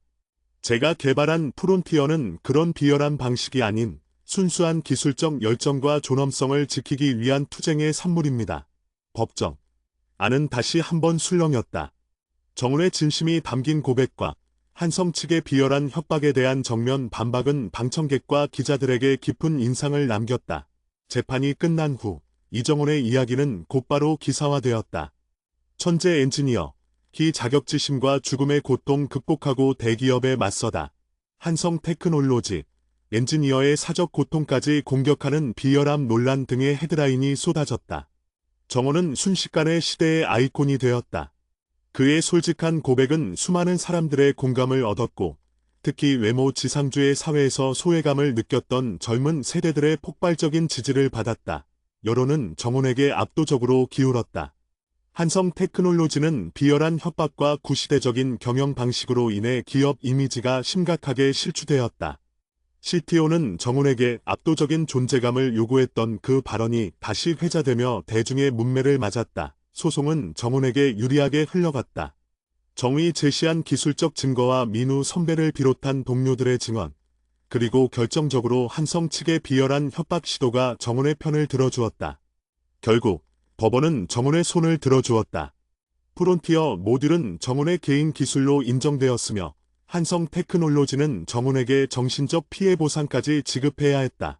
소송에서 승리한 후 정훈은 한국에서의 모든 비즈니스와 법적 문제를 마무리 짓고 지민과 함께 실리콘밸리로 돌아갔다. 프론티어 테크놀로지는 정훈의 기술과 그의 감동적인 스토리를 바탕으로 단숨에 유니콘 기업으로 성장했다. 정훈은 수많은 언론과 인터뷰 요청을 받았지만 그는 이제 자신의 가치를 외적인 것으로 증명할 필요가 없었기에 대부분의 인터뷰를 거절하고 오직 기술 개발에만 전념했다. 168달러 CM의 젊은 CEO 이정훈. 그의 키는 이제 더 이상 핸디캡이 아니었다. 그것은 그의 능력과 용기, 그리고 부당한 세상에 맞서 싸워 이긴 투쟁의 상징이 되었다. 사람들은 그를 프론티어 정신을 가진 리더로 존경했다. 하지만 정훈의 마음속에는 여전히 해결되지 않은 문제가 하나 남아있었다. 바로 할아버지의 말씀이었다. 너는 어찌 머리가 그리 크냐? 정훈은 이제 그 말이 더 이상 자격지심이 아님을 알았지만 그 유전적 기원에 대한 궁금증은 남아있었다. 어느 날 정훈은 지민과 함께 한국에 잠시 들렀을 때 고향을 방문했다. 오랜만에 만난 할아버지는 많이 늙어 계셨지만 정훈을 보자 환하게 웃으며 맞아주셨다. 우리 정훈이 이젠 세계적인 사람이 되었구나. 할아버지가 다 내 덕분에 어깨 펴고 산다. 정훈은 할아버지와 조용히 앉아 어린 시절 이야기를 나누었다. 그리고 마침내 그는 용기를 내어 할아버지께 그 질문을 던졌다. 할아버지, 저 어릴 때 할아버지께서 저보고 머리가 크다고 자주 말씀하셨잖아요. 그게 혹시 누구를 닮았다고 생각하셨어요? 할아버지는 정훈의 질문에 잠시 먼 곳을 바라보셨다. 그리고는 빙긋 웃으며 대답하셨다. 예잉, 너를 낳고 내 아버지가 그러더구나. 아버님, 제가 봐도 정훈이는 좀 머리가 큰 것 같습니다. 누구 유전자일까요? 하고 말이야. 할아버지의 말에 정훈은 당황했다. 아버지가 그랬단 말인가? 그래서 내가 뭐라고 했는지 아냐? 할아버지가 물었다. 모르겠습니다. 내가, 이놈아, 내가 내 아들을 보고 그런 말을 하냐? 나는 내가 어렸을 때도 머리가 크다고 생각했다. 내가 딱 나를 닮아서 머리가 큰 게지. 그러니 내 아들이 큰 건 내 유전자 아니냐? 걱정 말아라. 머리가 커야 안에 든 것도 많지 않겠냐 하고 혼냈지. 정훈은 그 말을 듣고 망연자실했다. 할아버지가 머리가 크다고 하신 것은 사실 정훈의 아버지를 닮았다는 의미였고 궁극적으로는 할아버지 자신을 닮았다는 뜻이었다. 그리고 그 말씀은 부정적인 뜻이 아니라 오히려 머리가 커야 안에 든 것도 많다는 긍정적인 의미를 담고 있었다. 정훈은 그동안 자신의 인생을 짓눌렀던 할아버지의 탄식이 사실은 오해와 자격지심이 만들어낸 자기 검열이었다는 것을 깨달았다. 그는 눈물이 핑 도는 것을 느꼈다. 자신이 그토록 고통받았던 유전자의 저주가 사실은 할아버지의 따뜻한 격려였던 것이다. 할아버지, 감사합니다. 정훈은 아무 말도 잊지 못하고 할아버지의 손을 잡았다. 지민은 멀리서 그 모습을 지켜보며 조용히 미소 지었다. 그녀는 정훈의 가장 깊은 상처가 치유되는 순간을 보고 있었다. 정훈은 이제 완전히 자유로워졌다. 내적인 조건에 대한 세상의 기준에서, 그리고 스스로를 올감했던 내면의 자격지심에서 그는 자신의 키가 더 이상 자신을 정의하는 요소가 아님을 깨달았다. 프론티어 테크놀로지는 성공적인 IPO를 앞두고 있었다. 정훈은 이제 키 작은 남자가 아닌 기술 혁신을 이끈 리더로서 전 세계에 자신의 존재를 각인시켰다.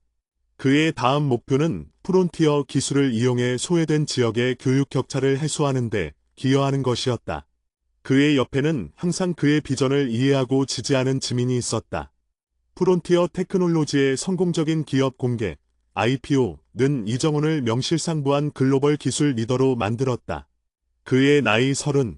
그는 포브즈가 선정한 30세 미만 아시아를 이끌 혁신가 30인 명단에 오르며 그가 한성 테크놀로지에서 겪었던 모든 굴욕적인 과거를 완전히 지원했다. 이제 그의 이름 앞에 붙는 수식어는 키 $168CM가 아닌 천재적인 AI 혁신가, 프론티어 정신의 개척자였다. 정훈은 지민과 함께 실리콘밸리에 정착하여 바쁜 나날을 보냈다. 그들은 회사 근처에 햇살 잘 드는 단독 주택을 얻었고, 지민은 그곳에 작은 작업실을 마련하여 자신의 예술 활동과 정훈의 비즈니스를 지원하는 디자인 및 교육 콘텐츠 개발에 몰두했다. 정훈의 삶은 안정과 행복으로 가득 찼지만 그의 마음속에는 여전히 사회에 대한 책임감과 자신처럼 부당한 차별을 겪는 사람들을 돕고 싶은 열망이 남아있었다. 이정훈 씨, 이제 회사는 안정 궤도에 올랐어요. 이정훈 씨가 그토록 원했던 증명은 끝났잖아요. 이제 좀 여유를 가지는 건 어때요? 우리 여행도 좀 다니고. 지민이 어느 날 밤 정훈의 어깨에 기대어 말했다. 정훈은 지민의 머리를 쓰다듬으며 웃었다. 지민 씨, 제가 이토록 열심히 달려온 건 단순히 성공하고 싶어서가 아니었어요.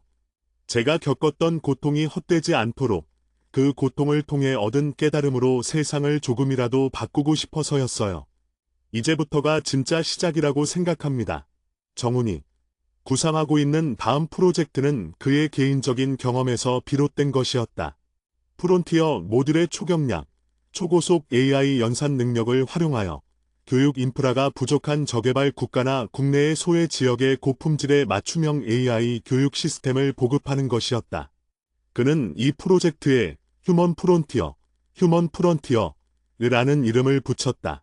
제가 키가 작다는 이유로 차별을 겪었듯이 세상에는 단순히 가난하다는 이유, 혹은 태어난 곳이 변두리라는 이유로 잠재력을 펼쳐보지 못하는 아이들이 너무 많아요.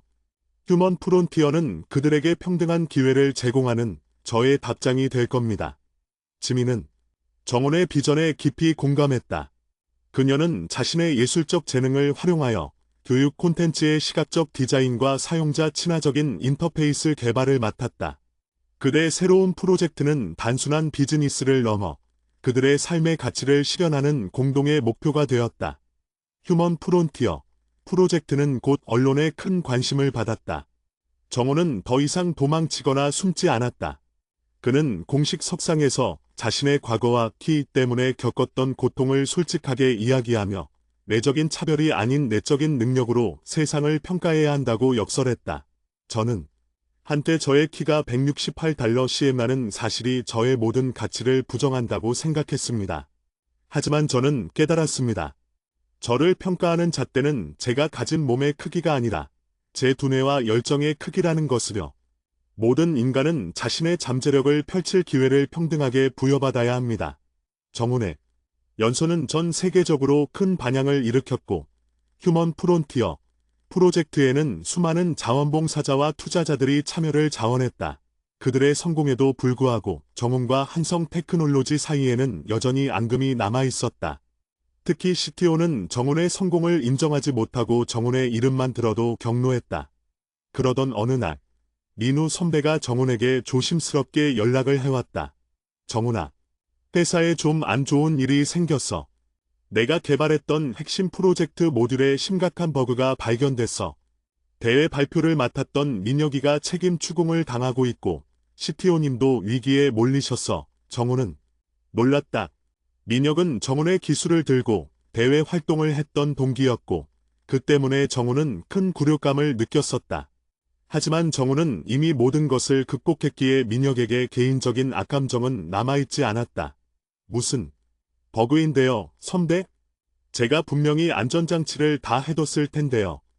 내가 만든 모듈은 완벽했지. 그런데 그 위에 덧붙인 최종 인터페이스에서 문제가 생긴 것 같아. 민혁이는 너보다 기술적인 깊이가 없으니 단순히 디자인 팀에서 올려준 대로 구현했다가 치명적인 보안 허점이 생겼대. 민우 선배는 정훈에게 도움을 요청했다. 회사 내의 다른 엔지니어들이 이 복잡한 버그를 해결하는 데 어려움을 겪고 있다는 것이다. 정훈아, 내가 아니면 이걸 해결할 사람이 없어. 내가 떠난 후에 회사가 내 핵심 모듈을 거의 건드리지 못하고 있었거든. 내가 만든 건데 내가 제일 잘 알잖아. 부탁이야. 회사 명예가 걸려 있어. 정우는 잠시 망설였다. 그가 회사에 다시 돌아가서 그들을 돕는다는 것은 그에게 굴욕을 주었던 사람들을 구원하는 것과 같았다. 하지만 동시에 그 기술을 만든 엔지니어로서의 책임감과 그의 손을 떠난 기술이 오작동하는 것을 두고 볼 수 없는 직업적 양심도 그를 움직였다. 지민은 정훈의 고민을 눈치채고 조용히 말했다. 이정훈 씨가 그들을 돕는다고 해서 이정훈 씨의 가치가 떨어지는 건 아니에요. 오히려 이정훈 씨의 진정한 클래스를 보여줄 기회예요. 그들이 이정훈 씨를 외적인 것으로 평가했을 때 이정훈 씨는 내적인 능력과 도량으로 그들을 구원하는 거죠. 이정훈 씨는 더 이상 복수를 생각할 필요가 없어요. 이정훈 씨는 이미 그들보다 훨씬 높은 곳에 있으니까요. 지민의 말은 정훈의 마음의 평화를 가져다 주었다. 그는 더 이상 과거의 굴레에 갇히지 않았다.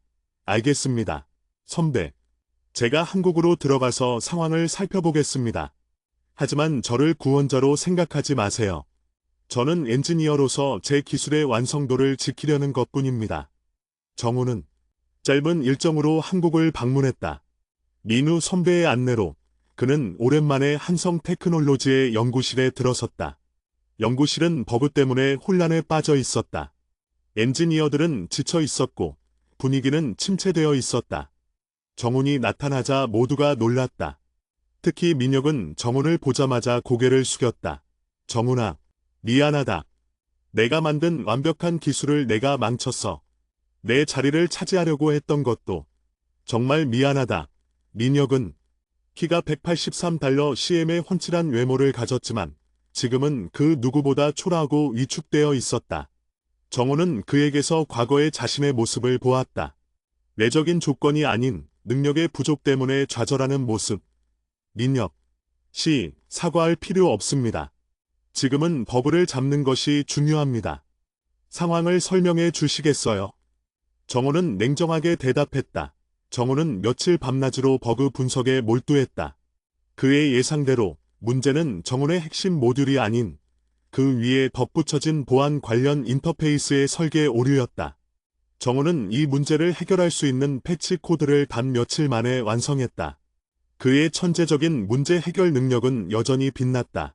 패치 코드를 시스템에 적용하고 모든 테스트를 완료했을 때 민재 차장과 CTO가 연구실로 들어왔다.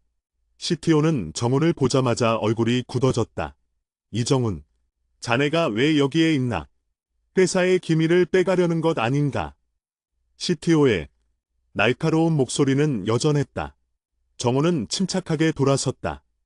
CTO님, 저는 민우 선배의 요청으로 이 모듈의 치명적인 버그를 해결하기 위해 왔습니다. 버그는 완전히 해결되었고 시스템은 안정화되었습니다. 이제 이 코드는 제가 만든 기술의 완성도를 지키기 위한 제 의무였습니다.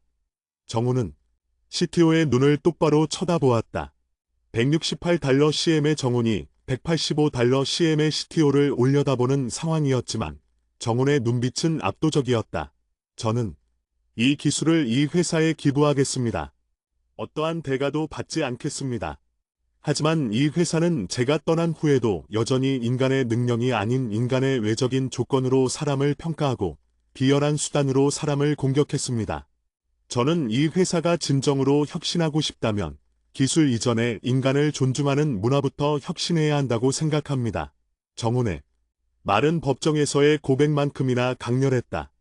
CTO는 아무 말도 하지 못하고 얼굴이 창백해졌다. 저는 이제 제 길을 가겠습니다. 휴먼 프론티어를 통해 세상의 불평등한 기준을 깨부수는 일에 전념할 겁니다. CTO님, 부디 회사가 외적인 것에 갇혀 진정한 혁신을 놓치는 일이 없기를 바랍니다. 정훈은 마지막으로 민우 선배와 민혁에게 고개 숙여 인사하고 연구실을 나섰다. 민혁은 정훈의 뒷모습을 보며 눈물을 글썽였다. 민재 차장은 정훈에게 고맙다는 말을 전하며 그의 어깨를 두드렸다. 그들의 눈빛에는 진정한 존경심이 담겨 있었다. 실리콘밸리로 돌아온 정훈은 지민과 함께 휴먼 프론티어 프로젝트에 박차를 가했다. 그들의 프로젝트는 단순한 기술 보급을 넘어 지역 사회의 변화를 이끌어냈다. 특히 지민이 개발한 예술과 기술이 융합된 교육 콘텐츠는 아이들의 창의력 발달에 큰 기여를 했다.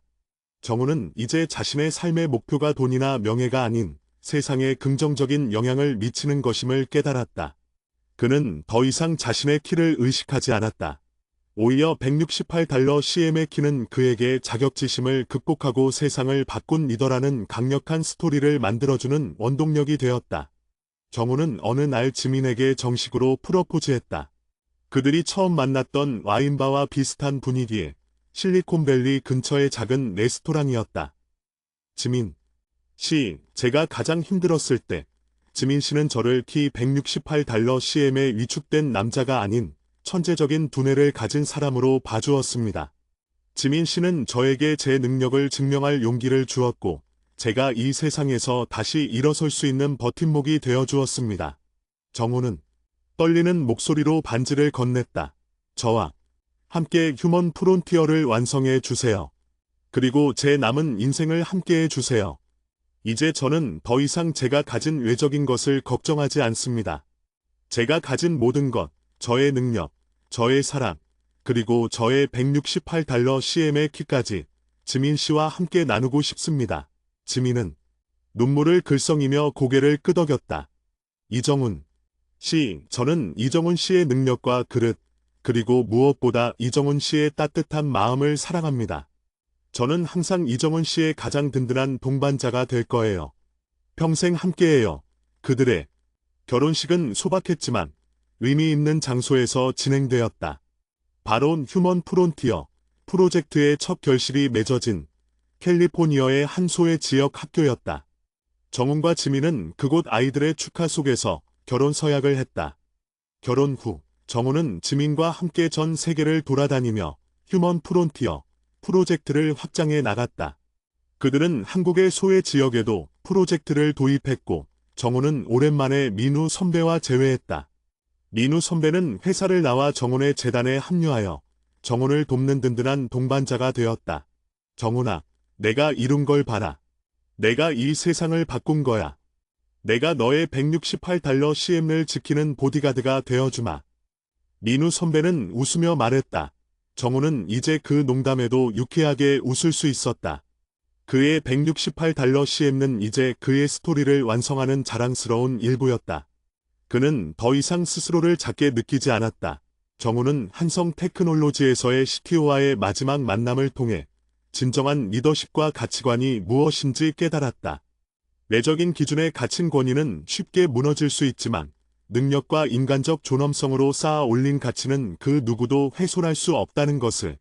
짙은 그림자 너머의 5번째 페이지. 영원한 프론티어 이정훈과 한지민의 삶은 결혼 후에도 휴먼 프론티어 프로젝트의 확장과 함께 끊임없이 움직였다. 그들의 이야기는 기술과 예술, 그리고 인간의 존엄성이 결합된 아름다운 사례로 전 세계에 퍼져나갔다. 정훈은 이제 더 이상 한 개인의 성공 스토리가 아닌 새로운 시대의 가치관을 대변하는 상징적인 인물이었다. 프론티어 테크놀로지는 정훈의 비전대로 사회 공헌에 중점을 둔 유례없는 기술 기업으로 성장했다. 그들은 회사의 이익을 휴먼 프론티어 재단에 투자하여 전 세계 수많은 아이들에게 교육의 기회를 제공했다. 정의 168달러 CM라는 자신의 키 때문에 겪었던 절망과 굴욕은 이제 그보다 더 작은 키를 가진 아이들, 그리고 사회경제적 배경으로 인해 스스로의 잠재력을 의심하는 모든 사람들에게 용기와 희망을 주는 강력한 에너지로 바뀌었다. 몇 년 후, 정우는 40대를 바라보는 나이가 되었다. 그는 여전히 실리콘밸리와 서울, 그리고 도움이 필요한 수많은 지역을 오가며 바쁜 일정을 소화했지만 그의 얼굴에는 깊은 만족감과 평화가 깃들어 있었다. 어느 날, 정우는 서울의 한 대학교에서 열린 기술 혁신 포럼의 기조연설자로 초청받았다. 그곳은 한성 테크놀로지의 임원들이 자주 참석하는 한국 IT 업계의 가장 권위 있는 행사였다. 정우는 이 초청을 수락했다. 더 이상 숨거나 피할 이유가 없었기 때문이다. 강연 당일 정훈이 연단에 섰을 때 넓은 강당은 청중으로 가득 찼다. 그 자리에는 그의 든든한 동반자 지민이 맨 앞자리에 앉아 있었고 재단 운영을 돕는 민우 선배도 참석했다. 청중 중에는 한성 테크놀로지에서 은퇴한 CTO와 민재 차장도 있었다. 정훈은 그들을 발견했지만 놀라거나 당황하지 않았다. 그들은 이제 정훈의 과거의 일부일 뿐이었다. 정훈은 키 168달러 CM의 당당한 모습으로 연단에 섰다. 그는 더 이상 굽 높은 구두를 신지 않았고 그의 눈빛은 흔들림 없이 강렬했다. 안녕하십니까. 저는 프론티어 테크놀로지 창립자 이정훈입니다. 그의 연순 AI 기술의 미래에 대한 통찰력 있는 분석으로 시작되었다. 그는 프론티어 모듈이 어떻게 연산의 민주화를 이루어냈고 그것이 세상을 어떻게 긍정적으로 변화시키고 있는지 설명했다. 그의 설명은 완벽했고 청중은 숨죽이며 경청했다. 그리고 연설의 말미, 정우는 자신의 개인적인 이야기를 꺼냈다. 오늘 이 자리에는 제가 존경하는 분들과 그리고 한때 저를 절망하게 했던 분들이 모두 와 계십니다. 저는 이 자리에서 한성 테크놀로지를 떠나기 전 겪었던 일화를 다시 한번 공유하고자 합니다.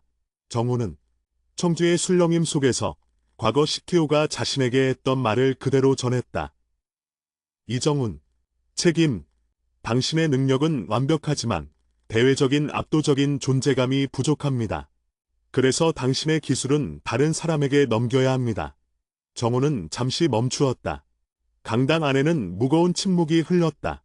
그때 저는 제 키가 168달러 CM라는 사실이 제가 가진 모든 능력과 노력을 무효화시킨다고 믿었습니다. 저는 깊은 절망에 빠졌고 이 세상에서 저의 존재 가치를 부정당하는 고통을 느꼈습니다. 저는 이대로 사라지고 싶다는 생각까지 했습니다. 정우는 연단 위에서 고백했다. 그의 목소리에는 이제 과거의 슬픔이 아닌 그것을 극복해낸 용기가 담겨 있었다. 하지만 저를 사랑해주는 사람들의 도움과 제 자신에 대한 믿음 덕분에 저는 다시 일어설 수 있었습니다. 저는 깨달았습니다. 진정한 압도적인 존재감은 키가 몇 센티미터인지, 외모가 얼마나 준수한지에서 나오는 것이 아니라는 것을요. 정우는 가슴에 손을 얹었다. 진정한 압도적인 존재감은 한 인간이 가진 비전의 크기와 내면의 단단함에서 비롯됩니다. 저는 이제 키가 작다는 이유로 세상의 불평등한 기준에 맞서 싸워 이긴 사람이 되었습니다. 그리고 저는 저의 168달러 CM의 키를 부끄러워하지 않습니다. 이 키는 저에게 세상을 다르게 볼 수 있는 시야를 제공했고, 저와 같이 차별받는 사람들의 고통을 이해할 수 있는 공감 능력을 주었기 때문입니다. 정우는 청중을 향해 활짝 웃었다. 저는 이 세상의 모든 이정훈들에게 말하고 싶습니다. 당신의 가치는 당신의 키나 외모 같은 외적인 것에 의해 결정되지 않습니다. 당신의 능력과 열정, 그리고 당신이 이 세상에 던지는 긍정적인 메시지가 바로 당신의 진정한 존재감입니다. 우린 이 세상의 프론티어입니다. 우리 스스로의 가치를 부정하는 세상의 낡은 기준에 맞서 싸워 이 시대의 새로운 역사를 만들어 갑시다. 연설이 끝나자 강당은 폭발적인 박수와 환호로 가득 찼다. 청중들은 기립하여 정훈에게 경의를 표했다. 정훈은 연단에서 내려와 지민과 민우 선배에게 다가갔다. 그때 은퇴한 CTO가 정훈에게 다가왔다. 그는 과거의 위압적이던 모습은 온데간되었고 백발의 노신사로 변해 있었다. 이정훈 군 CTO가 나지막이 정훈을 불렀다. 정훈은 잠시 망설였지만 미소를 지으며 CTO를 마주했다. 안녕하십니까. CTO님. CTO는 잠시 정훈의 눈을 응시했다. 그리고는 깊은 한숨을 쉬었다. 자네, 연설을 들었네. 내가 자네에게 얼마나 큰 상처를 주었는지 이제야 깨달았네. 그때 나의 판단은 명백한 실수였어. 나는 기술자가 아닌 낡은 시대의 권위에 갇혀 있었지. 자네의 능력과 용기를 그때 보지 못했네. 미안하네, 이정훈 군. CTO는 진심으로 정훈에게 사과했다. 정훈은 그에게 악감정이 남아있지 않았기에 담담하게 대답했다. CTO님, 이제 와서 사과하실 필요는 없습니다. CTO님의 그 한마디가 저를 절망하게 했지만 동시에 제가 이 모든 것을 이루게 한 동기가 되었습니다. 저는 이제 과거에 갇혀 있지 않습니다. CTO님께서도 평안하시기를 바랍니다. 정훈은 CTO의 손을 잡고 가볍게 악수를 나눴다. 그 순간 정훈의 마음속에 남아있던 모든 앙금과 그림자가 완전히 사라지는 것을 느꼈다. 그것은 완벽한 해방이었다. 그 후로도 몇 년이 더 흘렀다. 정훈과 지민은 새 아이의 부모가 되었다. 첫째는 아들이었고 둘째와 셋째는 딸이었다. 아이들은 모두 건강하고 밝게 자랐다. 정훈은 아이들을 키우면서 자신의 어린 시절과 아버지, 할아버지의 관계를 되돌아보았다. 그는 아이들에게 자신의 키에 대한 이야기를 숨기지 않았다. 오히려 당당하게 자신의 스토리를 들려주었다. 어느 날, 첫째 아들 현우가 학교에서 돌아와 풀이 죽은 얼굴로 정훈에게 물었다. 현우는 초등학교 4학년이었고 또래 아이들보다 키가 조금 작은 편이었다. 아빠, 오늘 친구들이 나보고 땅꼬마라고 놀렸어요. 나는 아빠처럼 머리는 큰데 왜 키는 작을까요? 아빠도 어릴 때 머리가 크다고 놀림받았죠. 현우의 말에 정훈은 빙긋 웃으며 아들을 안아 올렸다. 현우야, 아빠가 왜 머리가 크다고 생각하는지 알아? 할아버지께 여쭤봤더니 머리가 커야 안에 든 것도 많지 않겠냐고 하셨단다. 그리고 아빠도 어릴 때 아빠 키 때문에 엄청 속상했어. 세상 사람들이 아빠를 키 168달러 CM의 작은 사람으로만 봤거든. 현우는 고개를 들고 정훈을 올려다보았다. 하지만 현우야, 지금 아빠는 키 168달러 CM의 작은 사람이 아니야.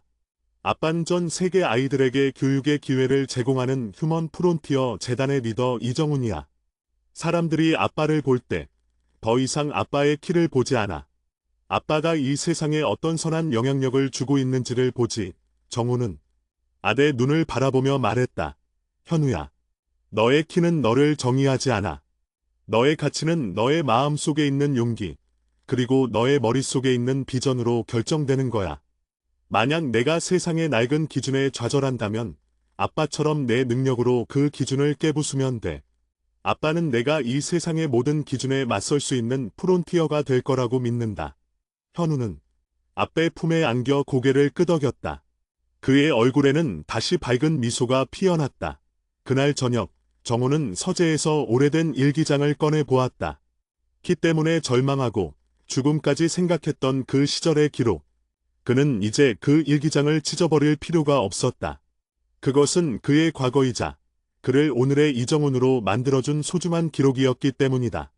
정훈은 일기장의 마지막 페이지에 새로운 문장을 적었다. 키 168달러 CM의 이정훈.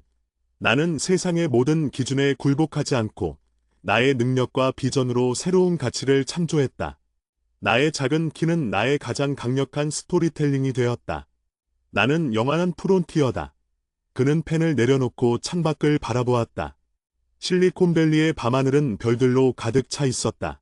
그 별들처럼 정훈의 삶은 이제 그의 능력과 비전으로 스스로 빛나고 있었다.